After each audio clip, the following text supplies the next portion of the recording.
Welcome to sunny Fort Myers, Florida. I'm Mike Petraglia, joined by baseball expert for WEEI.com, Alex Speier. You are indeed an expert, Alex. There's no question about that. I claim expertise about nothing, including my own life. You are too humble indeed. We are at a beautiful JetBlue ballpark. This is day 2 of spring training 2014 for the defending World Series champion Boston Red Sox. A number of position players, in addition to the pitchers and catchers, Alex, have already reported. As a matter of fact, everybody pretty much is on board, something that really pleased John Farrell today when he spoke with the reporters. I want to touch on, first of all, a couple of things that the Red Sox will be focused on here in spring training right out of the gate. And one story is something you wrote about, Will Middlebrooks. He is somebody in a season 2013 where almost everything went well. He frankly was a disappointment. How do you figure he will bounce back? Well, it's quite interesting because you're right. That really 2013 was, for most of the guys on the team, it was in a way validation for their careers.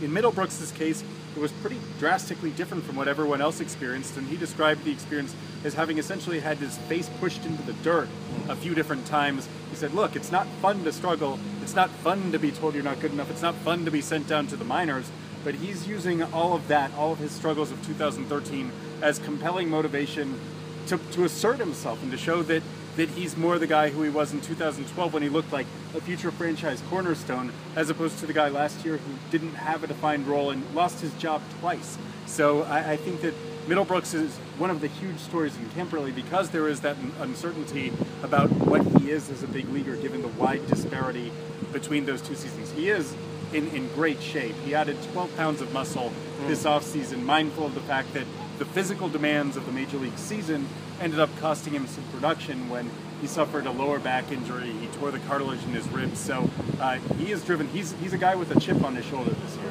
How much do you think it helps Will Middlebrooks, Alex, the fact that Stephen Drew is not here? We know Xander Bogaerts is going to start the season, or start certainly spring training at shortstop.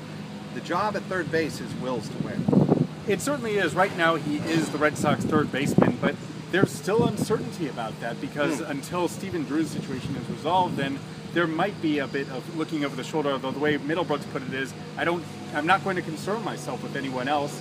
I need to focus on doing what I can as well as I can. And if he does that, then he'll show that he's an everyday major leaguer. If he looks like the guy that he was in 2012. Another storyline here on Tuesday of the first week of spring training 2014, Alex, is the arrival of Shane Victorino and his off-season thumb surgery, which by all accounts today and previously went very well. John Farrell said this morning that it went very well. He started to throw the ball. He has not taken live BP, some dry swings, not hitting the ball quite yet. But Shane Victorino, where do you think he stands coming into this season? And do you think the fact that Jacoby Ellsbury is no longer here really helps him in terms of his position at the top of the batting order? Well, I think that there's a likelihood that Victorino ends up splitting leadoff duties with Daniel Nava, so long as both of those guys are comfortable with that. Victorino is obviously has a true leadoff hitter skill set, especially against left-handed pitching, because he performs so well throughout his career against lefties. It's possible that because he has the secondary skills of a leadoff hitter, speed and that sort of thing, that he might end up being the full-time leadoff hitter, but they're going to kind of work through that in spring training. But obviously, Shane Victorino was a pivotal member of the team in 2013. His ability to play Gold Glove caliber right field, his ability to be a really, really good hitter in the number 2 hole were transformative for the Red Sox. His speed on the bases as well gave the team both the opportunity to manufacture runs and a certain kind of style of play. So they need a healthy Shane Victorino, because I don't think that it was hard to imagine him having as good a season as he did last year at the time that he signed his contract. Certainly a lot of people thought that he was not going to perform at that kind of level.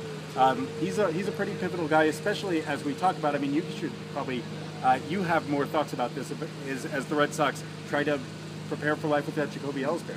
Well, I think with Shane Victorino, one thing that was interesting, and John Farrell was asked it, Shane Victorino was asked it, will he switch hit in 2014? John Farrell said, kind of guarded his answer a little bit, saying he'll hit as far as I know right now, but as we learned in the past, meaning last year, when he got injured, his back and his hamstring, he hit exclusively from the right-hand side. Do you think he will switch hit this year?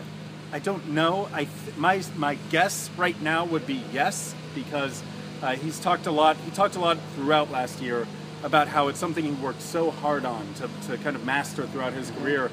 This was not a natural thing. This was a years-long thing, and there were times when it was taken away from him in the minor leagues, and he worked hard to get it back and to prove that it was something he could do.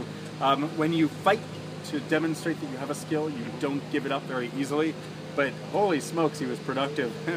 He was insanely productive when he went exclusively to the right side of the plate in August and September last year, and into the postseason, where he became the first person in Major League history to have the game-winning RBI in 3 separate clinchers in one postseason. That was all right-handed. And that is amazing, and that is one reason John Farrell said today that you can't argue with what he's done right-handed, meaning I think he's leaving himself and Victorino that out, that if Victorino feels most comfortable hitting right-handed, he'll let him be the final judge there.